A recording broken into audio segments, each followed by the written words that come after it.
Aku hanya ingin datang. Tidak boleh.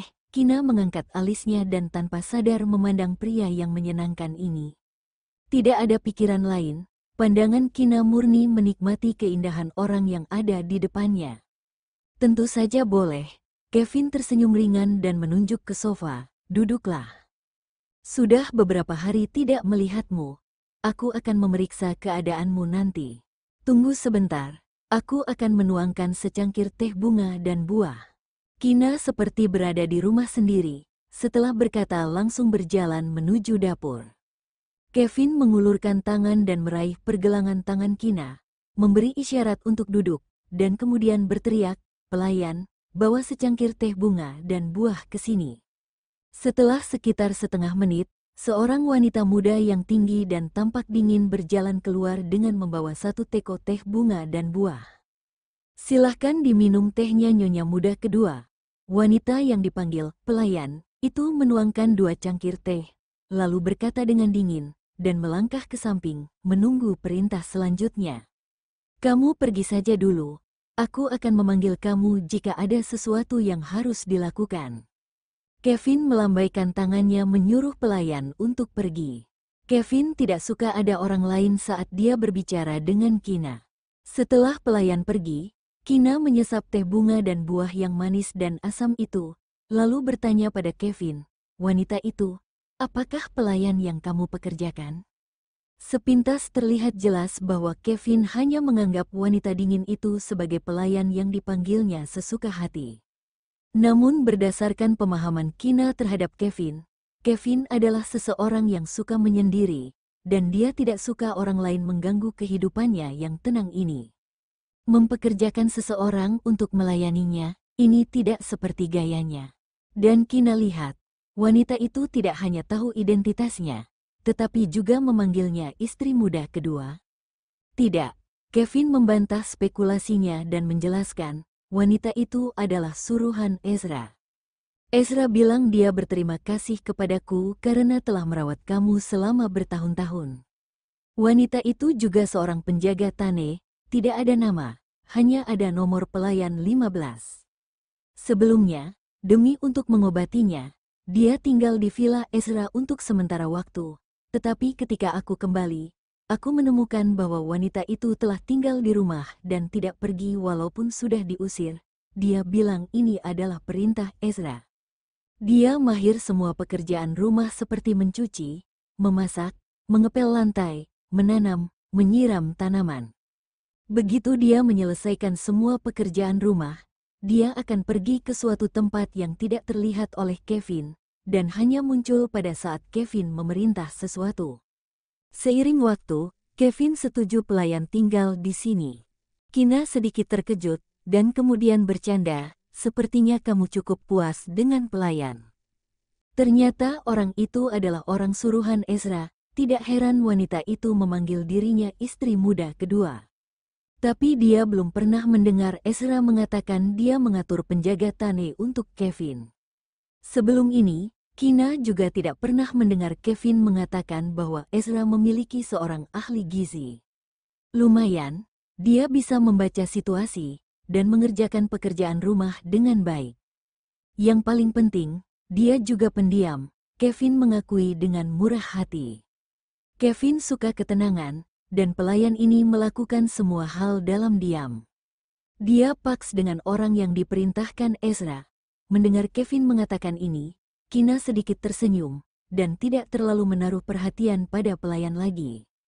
Setelah mengobrol sebentar, Kina bertanya tentang situasi putranya dan Ezra, apakah Kevin sudah punya petunjuk? Tidak sulit bagi Kevin untuk membuat Clayton berbicara. Menurut statistik yang dia kumpulkan, Clayton hanya perlu dirangsang untuk berbicara. Dulu, keluarga Octo telah mempekerjakan banyak dokter internasional terkenal untuk mengobati Clayton dengan metode stimulasi, tetapi tidak ada efeknya. Dia telah melihat semua rencana perawatan Clayton. Kevin melirik Kina yang ada di samping, dan merasa bahwa terobosan utama ada di Kina.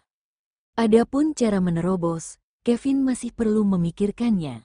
Adapun dengan situasi Ezra, Kevin merasa agak rumit. Dia belum pernah melihat situasi seperti itu, dan hanya ada beberapa catatan dalam sejarah medis, tetapi tidak menyebutkan cara mengobatinya. Dan Kevin juga tidak pernah secara pribadi melakukan pemeriksaan seluruh tubuh untuk Ezra. Dia hanya fokus pada Clayton mendengar Kina menyebutkan bahwa dia bertemu Helos di kota Leicester.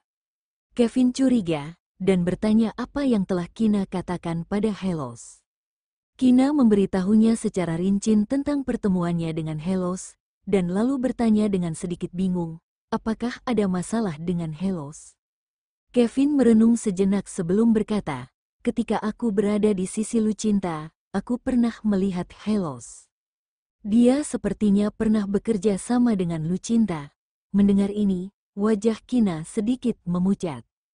Pertama, karena dia kembali mendengar tentang Lucinta yang membuatnya mimpi buruk. Dan kedua, karena tidak menyangka Helos pernah bekerja sama dengan Lucinta.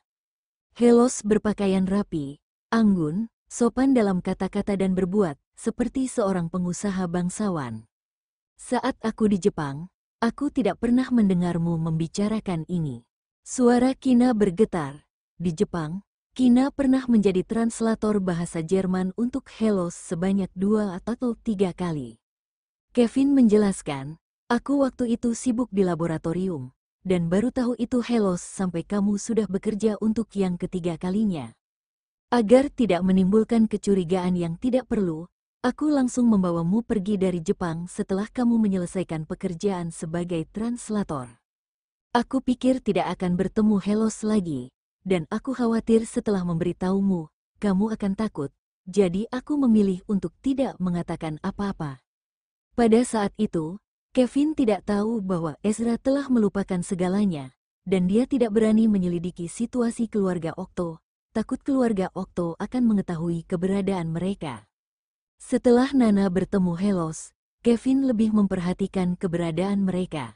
Kevin, bagaimana hubungan antara Helos dan Lucinta? Tanya Kina dengan cemas.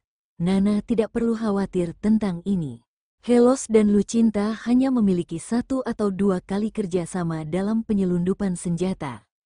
Mereka tidak ada hubungan khusus, jawab Kevin ringan, tahu apa yang Kina khawatirkan. Memikirkan pertemuan Kina dengan Helos di kota Leicester, Kevin tidak bisa menahan diri untuk tidak mengerutkan kening dan mengingatkan, untuk berjaga-jaga, kamu tidak boleh berhubungan dengan Helos lagi. Ezra adalah seorang prajurit, dan Helos dulu pernah menyelundupkan senjata. Jika itu hanya sebatas pertemuan tidak disengaja, itu tidak masalah. Tapi Kevin khawatir Helos akan memiliki tujuan lain, setelah mengetahui identitas asli Nana. Setelah memikirkannya, Kevin memutuskan akan mencari waktu untuk menyuruh Ezra memperhatikan Helos, setidaknya selama Helos berada di negara Er. Aku mengerti. Suasana hati Kina menjadi sedikit tertekan. Masalah Helos sudah mempengaruhi suasana hatinya. Dia dan Kevin mengobrol sebentar, lalu berpamitan dan pulang. Setelah kembali ke rumah, Kina sementara mengesampingkan urusan Helos. Melihat waktu untuk membuat makan malam sudah dekat, dia tiba-tiba bangun dan menyuruh Koki untuk istirahat. Dia ingin memasak makan malam sendiri. Koki sempat ragu, namun akhirnya keluar dari dapur. Koki takut setelah Tuan mengetahui istri tersayangnya memasak akan menyalahkan dirinya, jadi dia menelepon Ezra dan memberitahu bahwa Kina akan memasak. Ezra berkata dengan ringan, baik, ketika masih sisa 2 macam hidangan yang belum dimasak, Kina merasa seseorang berjalan ke dapur. Dia menoleh dan menemukan bahwa itu adalah Ezra. Dia melirik waktu dan bertanya dengan heran, Ezra, mengapa kamu hari ini pulang cepat? Begitu kata-kata itu dilontarkan, dia melihat anak mereka juga berjalan masuk bersama dengan Ezra. Tidak ada kerjaan di Elysium, jadi aku pulang lebih awal lalu sekalian menjemput Clayton. Jelas Ezra. Ezra tidak memberitahu Kina tentang dia mendapat kabar dari Koki bahwa Kina akan memasak hari ini, jadi dia kembali lebih awal. Kina hanya tersenyum, tidak ada orang yang bisa berbicara dengan begitu keren, segar dan halus seperti ini. Kina tidak menebak dan tidak bertanya, kamu dan Clayton duduk saja di luar sebentar. Setelah aku memasak 2 hidangan ini, kita sudah bisa makan. Clayton tidak keluar, tetapi berlari ke sisi Kina, berjinjit dan mencium aroma sayuran, lalu melirik mominya. Menyadari kalau mominya tidak memperhatikan, dia dengan cepat mengulurkan tangan dan mengambil sepotong daging lalu memasukkannya ke dalam mulut. Hidangan itu baru saja selesai dimasak. Lidah Clayton kepanasan, dia dengan cepat membuka mulutnya, menjulurkan lidah kecilnya, dan terus mengipasi lidahnya dengan tangan kecilnya. Ketika Kina melihatnya, dia segera menuangkan segelas air es dari kulkas untuk diminum si kecil. Kina yang merasa lucu dan kasihan dengan Clayton bertanya, "Masih berani mencuri makan lagi?" Clayton tersipu dan menggelengkan kepalanya. Mommy sekarang sedang dalam masa pemulihan, jadi Daddy tidak mengizinkan Mommy memasak. Clayton sudah lama tidak makan masakan Mommy, jadi tadi dia tidak bisa menahannya lagi.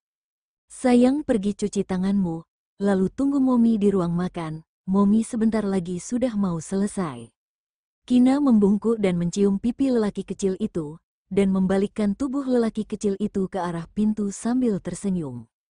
Clayton membalikkan tubuh dan melihat ke arah Kina, mengangguk, dan meninggalkan dapur. Setelah yang kecil pergi, yang besar pun masuk.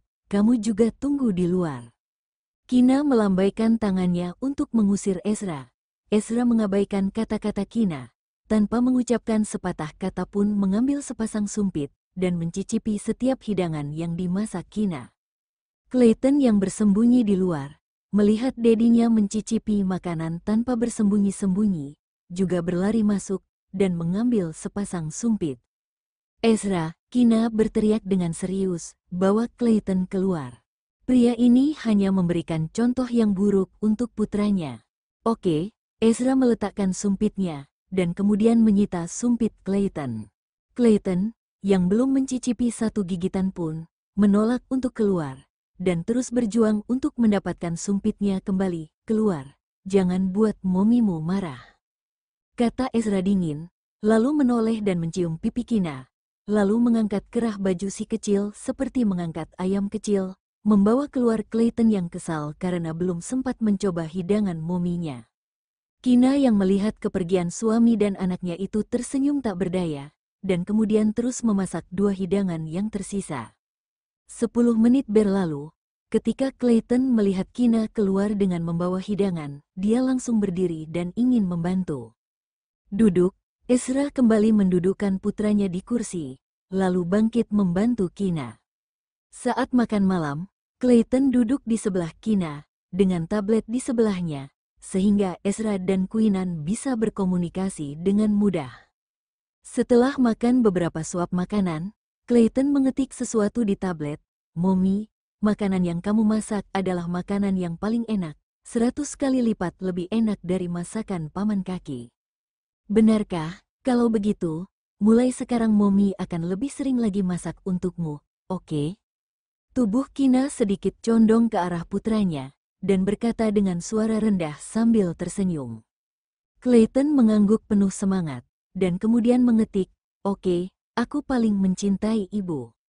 Aku juga paling mencintaimu. Makan, makan, setelah makan Mommy akan mengobrol denganmu." Mata Kina penuh dengan kelembutan, dia tidak pernah menyembunyikan cintanya pada putranya.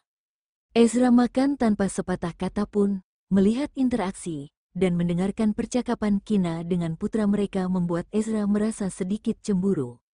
Setelah makan malam, Kina bertanya kepada Ezra apakah dia ingin berjalan-jalan di luar.